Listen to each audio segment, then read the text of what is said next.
For many of us, Facebook is a reality in our business and our personal lives. I communicate with my constituents as well as my friends through the platform daily. Many benefits accrue from the service, yet in the midst of these great benefits, great challenges have emerged, and I want to welcome you to this hearing. Mr. Zuckerberg, I believe Facebook is a great innovation that has much potential for good, that we welcomed an innovation together with the controversies that it spawned. Unfortunately, some in politics and the media see their role as cajoling Facebook to censor its users' speech. In April, I wrote you that I was disappointed that Facebook would consider restricting free speech rights to communicate the risk associated with vaccinations. I support vaccinations of children and adults, but I also support open and frank communication of the risk of vaccination. Every person should make vaccination decisions with full information. In recognition of the uncertainties, the risk of vaccinations, the federal government has created a vaccination trust fund that has paid out over $4 billion to compensate those who have been injured by vaccinations. There's no more clear or persuasive statement about the risk associated with vaccinations than the existence and the payment record of that fund. From time to time, medical research has established case and context of specific risks associated with vaccinations. I wrote to you when another member of the House made claims that the risk of vaccination should not exist and that Facebook should police communications related to the vaccination risk. Today you testified you believe in giving people a voice, and Mr. Zuckerberg, is Facebook able to assure us that it will support users' fair and open discussions and communications related to the risk as well as the benefits of vaccinations? Congressman, thanks for the question. We do care deeply about giving people a voice and freedom of expression. Those are some of the founding values of the company.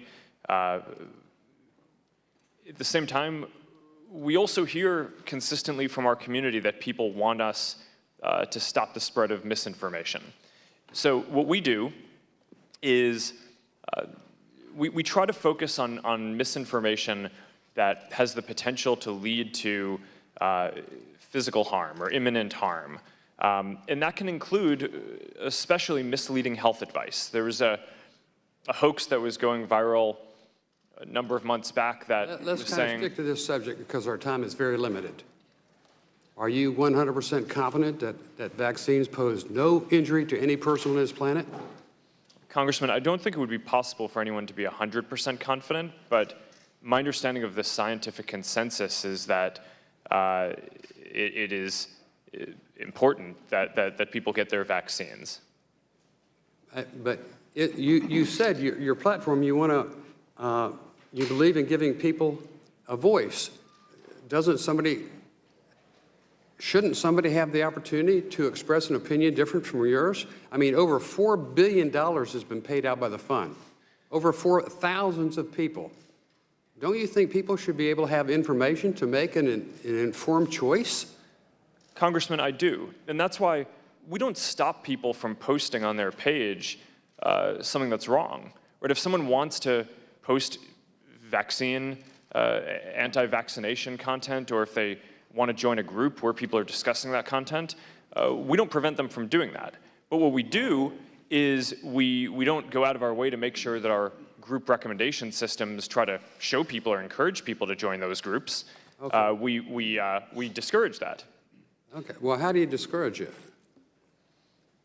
Well, there are a number of different tactics. For example, if someone is typing in into the search results, into the search box, something that might lead to anti-vax content. We don't recommend anti-vax searches to them. If you type in the name of a group exactly, you can get the group. We're not going to hide it. We're not going to prevent you from joining it. But we're not going to recommend or go out of our way to show people content that would encourage people to join those groups. But people can share that content if they want. Many of the people harmed by this policy are in fact parents with disabled children, and I don't think we or you should be so quick to turn our backs on them. If you look at the statistics, I think you're making a bad mistake.